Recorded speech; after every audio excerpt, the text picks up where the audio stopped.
I really don't think there's one way to live a life. Mm-hmm. I think people are so different, and I think that's something to be celebrated instead of dissected and, let's understand what's wrong with them and why they're not in, this country or living in that way or with that person or whatever. Have you ever received that kind of treatment from any friends or family? Do they question your lifestyle or? That's a good question. Yeah. I think nowadays it's been long enough where they accept it. And I'm just the daughter or the friend or whatever who's always abroad, always traveling, always doing some crazy, unexpected thing. But I will say, I think the most difficult time for me was when I decided to move to Korea because it was just so random. I think the timing also didn't help. My family's very supportive usually with everything. And at that time, they weren't supportive of Korea. I think also... Why? Them not having ever been to Asia was probably a factor. They just didn't really understand the appeal, I think. More of a Western mindset. Yeah. Despite it being open-minded, I guess. Mm-hmm. And I think also worries because I was moving there during the pandemic. And I really felt that when I was moving there because on the flight, I was basically the only person. It was crazy. Not only did I have the entire row to myself, I had the entire plane to myself. Same. Crazy. So that was really crazy time. Yeah. That really solidifies, some things that you've maybe been hearing. But no, I think after that, they saw how I did. I managed to get all of my visas and get a job and do all those things. And they eventually chilled. Mm-hmm. But it was hard making that decision and, saving the money to move there and eventually making the move when the people that matter the most to you are like, what the fuck are you doing? Yeah. Sometimes I have the urge to move to Bali or something. I don't blame you. And I'm just I know my family would be like, what are you fucking doing? Yeah. But and then when was it that you eventually decided to move to Madrid? Yeah, so Madrid was a very organic choice, I would say. Mm-hmm. I knew I wanted to live in Europe. I've had this, I guess, calling since my junior year of college. So even in the US back in the day. I didn't expect it to be Madrid. Okay. I just freaking love this place. It just, oh my God, I'd been twice before, recent years for anything. Yeah. But this time it was just wow, it's stunning. Weather is very important to me. I really struggled with the weather in the northeast of the US. Very extreme temperatures, quite cold for my taste. And so Madrid, always sunny, not super cold. And then just a beautiful city. It's clean, it works. People are open, they're nice. Yeah, for sure. It was just such a good fit. I also really love Madrid, and I feel like I had a calling with Madrid, to be honest. I had decided to move back home to Spain after living abroad for 10 years. And that's an episode that I'm going to do for another time. But when I moved back to Marbella for a couple months, I had to decide between Barcelona and Madrid. And Barcelona, I think, would have been maybe the choice that would have made more sense because I had more friends living there. I have 3 friends that live in Barcelona. And when I went there to visit them, I was like, oh, I love this place. I love it. I hadn't even gone to check out Madrid, but I had gone to check out Barcelona. And in that moment, but after thinking about it, something in my intuition, my gut told me to go to Madrid. I don't know what it was, but it was a calling that I had. And that kind of ties into what I wanted to mention was that I think what it takes to feel comfortable in a place that isn't where you grew up. One of those elements is a purpose, a strong purpose, whether it's career or love, or personal growth, or simply just that calling, something, it's your story is already written in that city.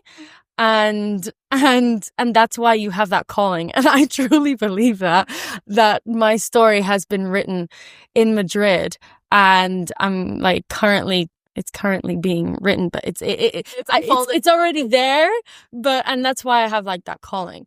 Did you feel kind of that sense with Madrid? Did you have a calling, or was it just random? It wasn't random.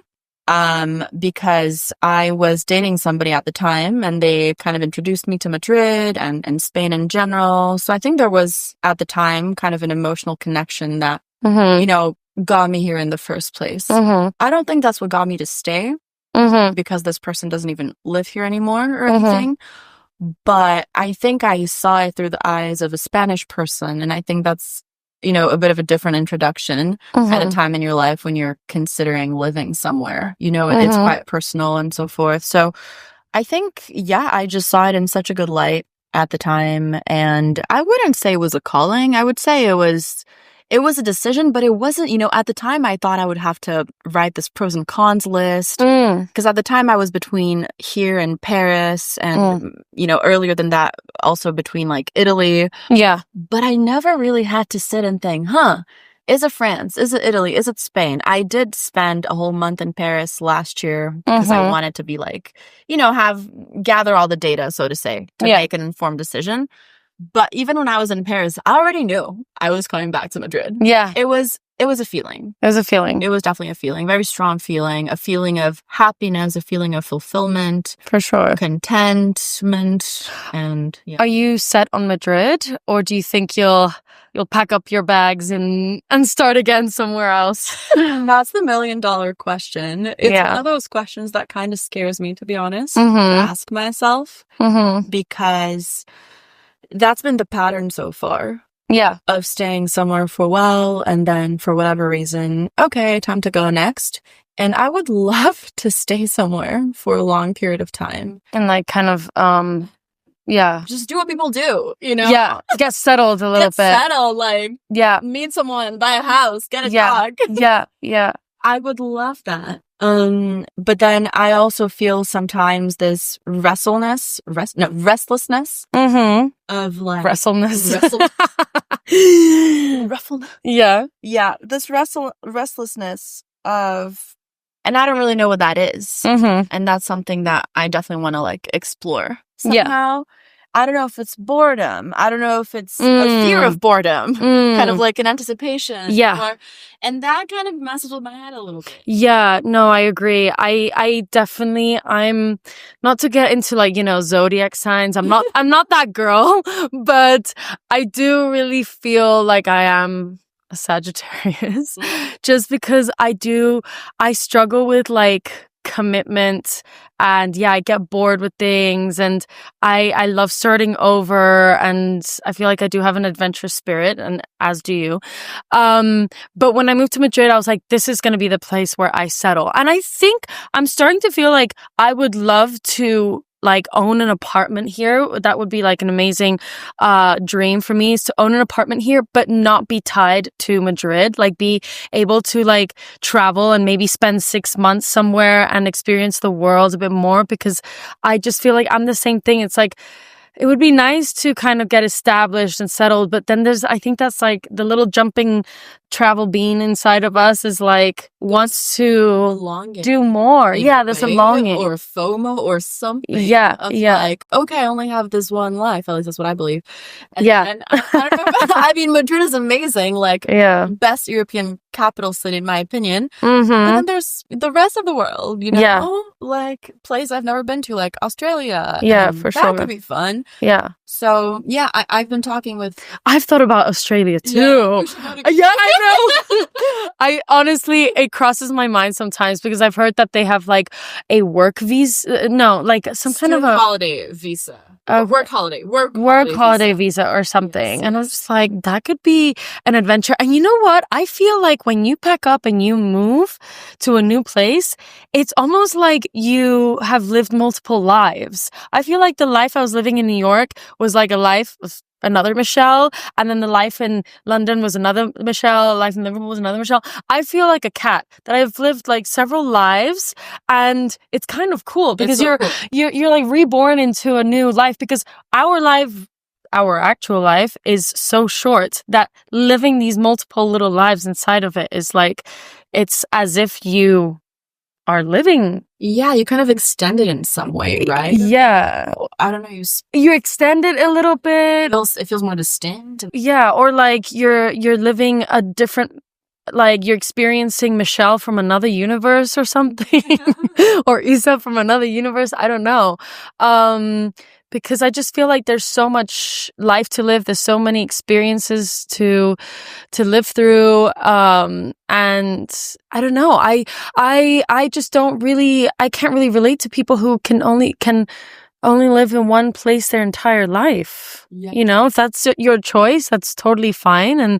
And yeah, if that makes sense to you, then it makes sense to you. But I just feel like, I can't understand that really. Yeah, it's hard to relate. And lately with these thoughts of like Madrid and what role is it going to have in my life, I've also been kind of questioning like, okay, what role does, you know, being an international and living in all these places have in my identity and my sense of self? Like, would I lose myself if I just stayed in a place finally? That's something that's been on my mind. Okay. Like, is it more that, you know, I like the adventure and the novelty, or is it like, would I have to really rebuild, I guess, my sense of identity if I just, let's say, end up staying in Madrid many, many, many years? Because that would be new. And I think that also takes another kind of courage in a way. Yeah. Right? So that's something I've been kind of interesting around with. Okay. How have you like made, what helps you make Madrid feel like home? Like, is it the people that you've met, or the environment that you're in, or like, do you cook your like Brazilian meals? How do you like stay connected to your roots while living abroad, not just in Madrid maybe, or in South Korea? So, I mean, staying connected to my roots, that's more of like a Brazil question maybe. Yeah. I mean, I do make rice and beans. Stay connected to the rice and beans. That's like my... You sounded so serious. Yeah. Rice and beans. Jesus Christ, guys, rice and beans. Yeah, I mean... No, I love the meals that you cook. Yeah, I mean, I became... The other day when you were chopping the yuca, was that a yuca? Oh my God. Do they eat that in Brazil, or is that? We do, but like we make it fried. Usually, we call it mandioca. I was in my mine kitchen. Didn't turn out very good. Oh yeah, I remember you talking. Well, I tried it. It was good. I was in my kitchen. She lives on the floor above me. I was in my kitchen. I could just hear hammering upstairs, and I thought they were like, I don't know, building something. I don't know. It sounded like they were breaking through a wall. It turns out she was just trying to chop a yuca. Is that what it's called? A yuca? Apparently here it's called a yuca. Yeah.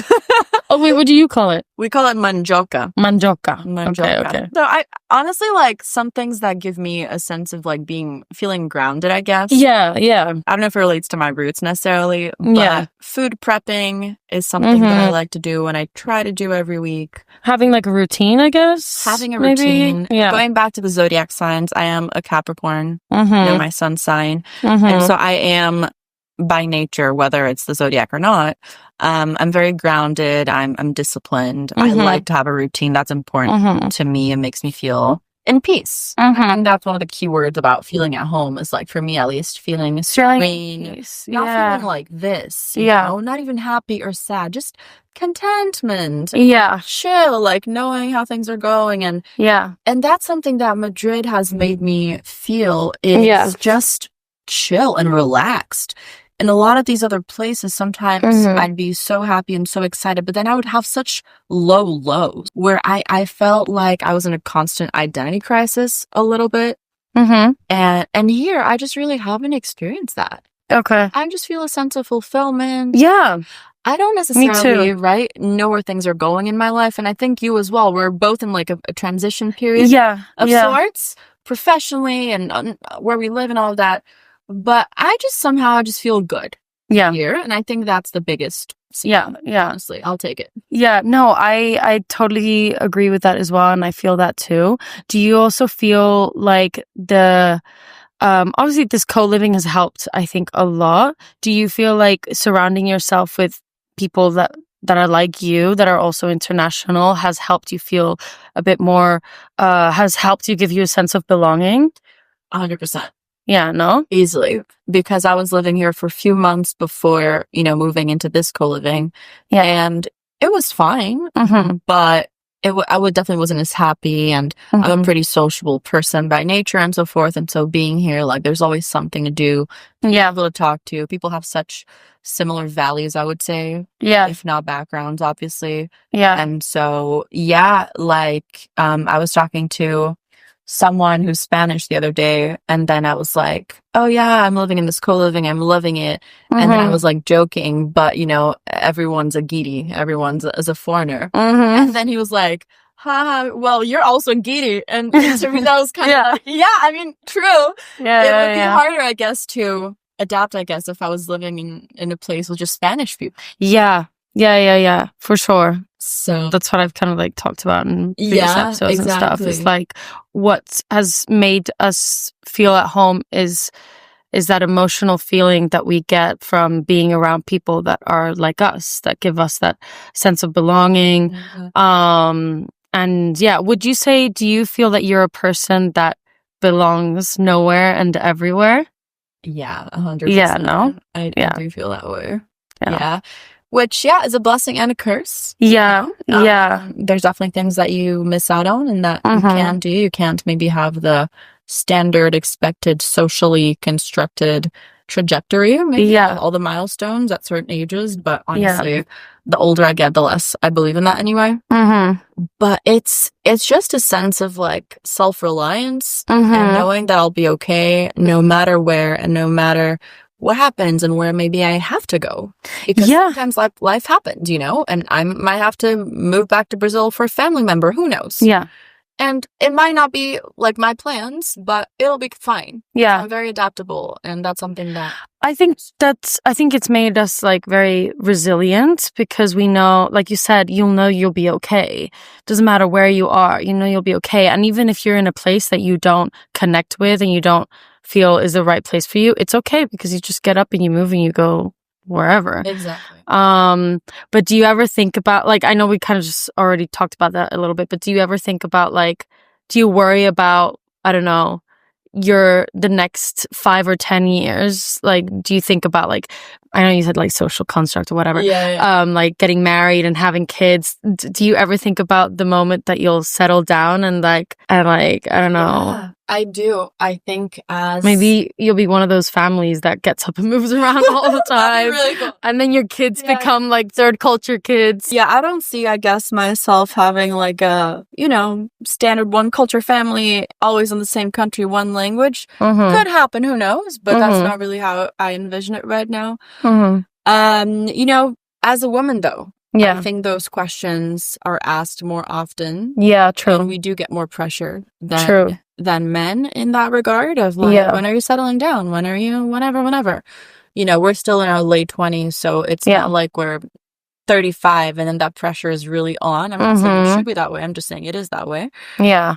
And I think about it, as far as I know, like myself in the present moment, I do want kids. I would love kids in the future. And I think that entails certain things, like having financial freedom and stability. I would love to have a partner to help me with that, because I think having so important on my own would be, it would be a lot. It would be my own timeline, but no, I think it's a lot of work. Yeah, no. So there's there's like an order. Right? To the madness, I guess. And so I think people like us, we are used to kind of just letting, like, our life unfold, and what happens, and we go wherever the wind blows us or wherever.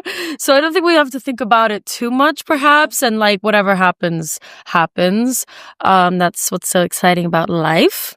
But one thing I wanted to mention is, like, because you said that a lot of your friends and stuff have like moved from Brazil and they live here and there. Yeah. But it's actually kind of cool because you have like multiple homes. Yeah.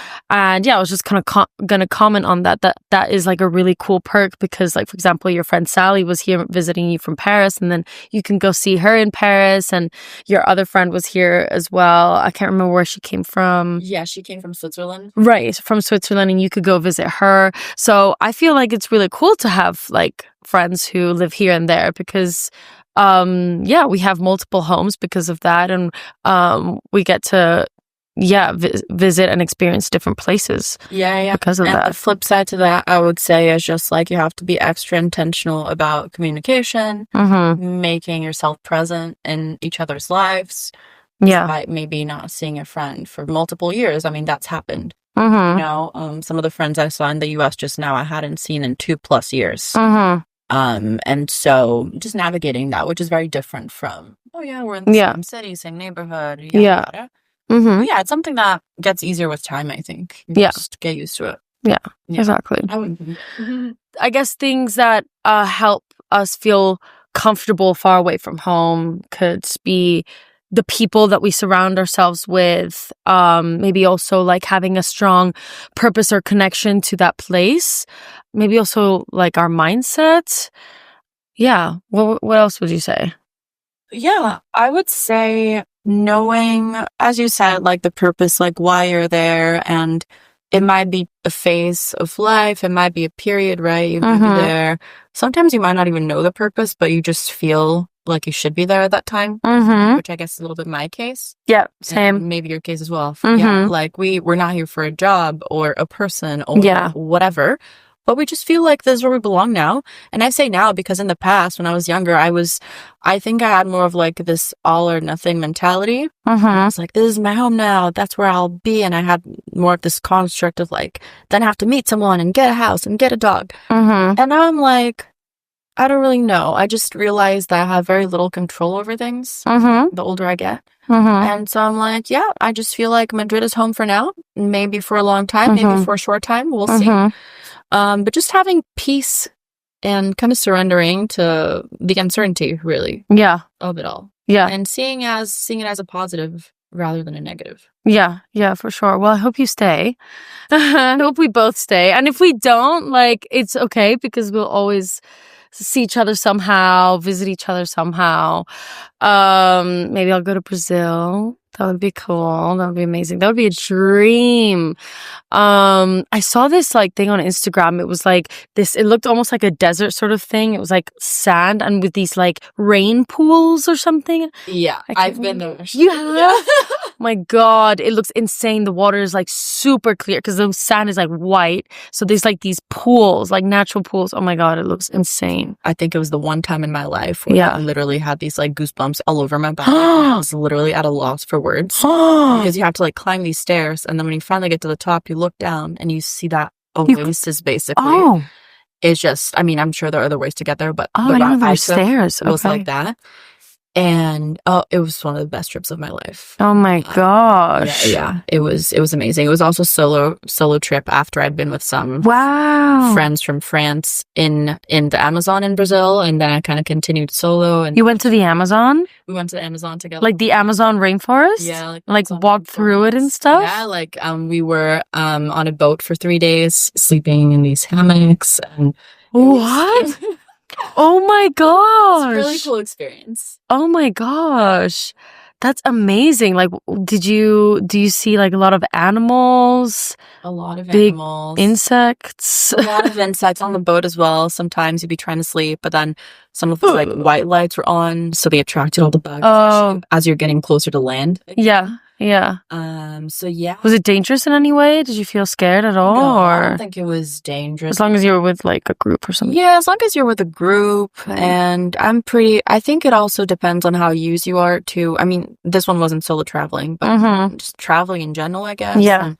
And no, but even for me, that trip was such a watershed moment. I feel like I really stepped out of my comfort zone. I'm not, nature girl, very like cosmopolitan, more of like a city girl. Yeah. So for me, that was really like, just like not showering properly for many days. Oh my gosh. Yeah. Eat whatever was of it. It was really cool. Like it really challenged me in some good ways, I would say, mentally. And that was a very special trip for sure. That's so cool. I would love to do something like that one day. I've decided that I want to do a solo trip to Japan.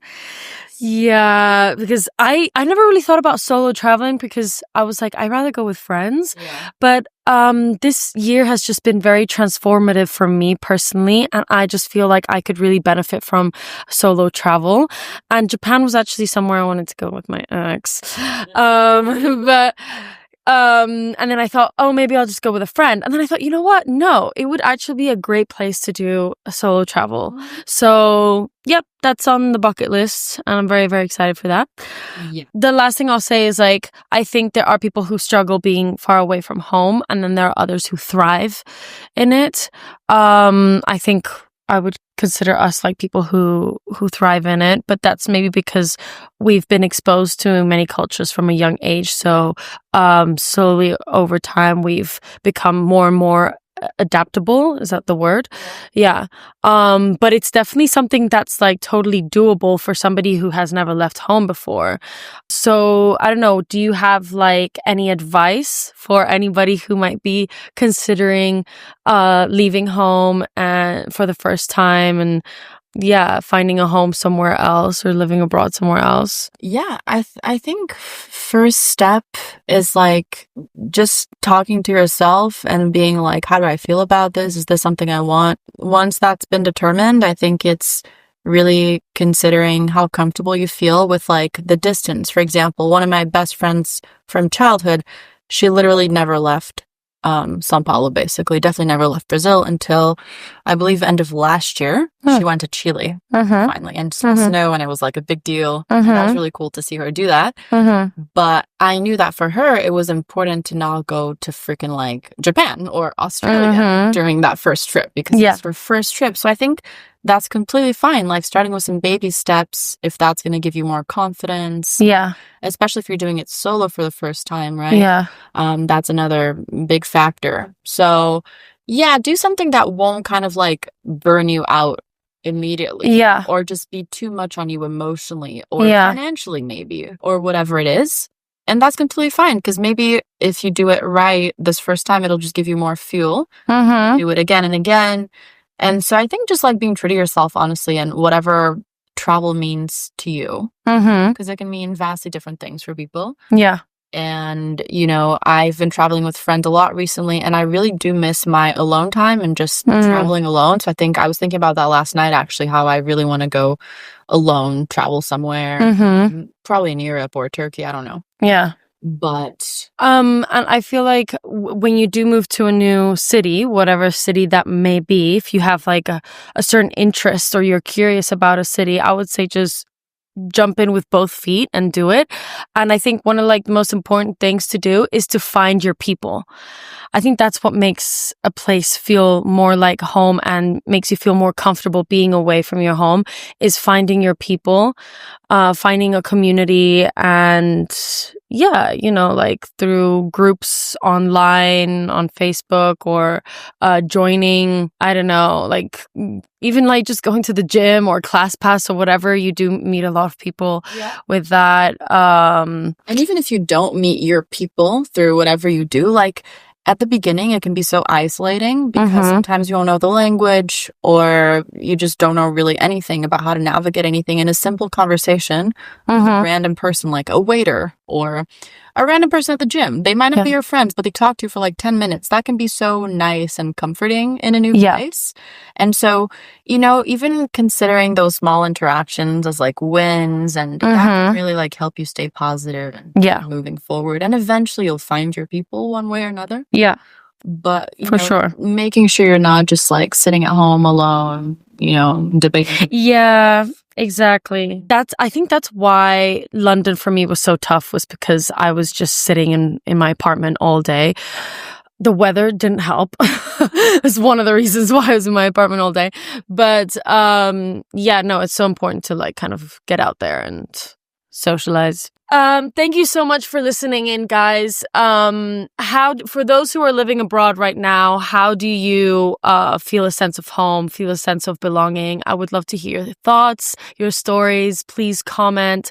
Don't forget to like, follow, share, and subscribe. And this was really nice. And we had our guest here, Isa. And yeah, thank you so much for listening in, guys. Do you have anything else to say? Yeah, thank you for having me. I hope you guys have a chance to reflect on what home means to you and whether you're happy with that definition or if that's something that you'd like to change or explore further. Yeah, go for it, and leave some comments with questions and maybe we can help you navigate that. Thank you. Thank you so much. Bye. Oh, see you next week. Fuck. New episode next Thursday. I'll see you there. Bye.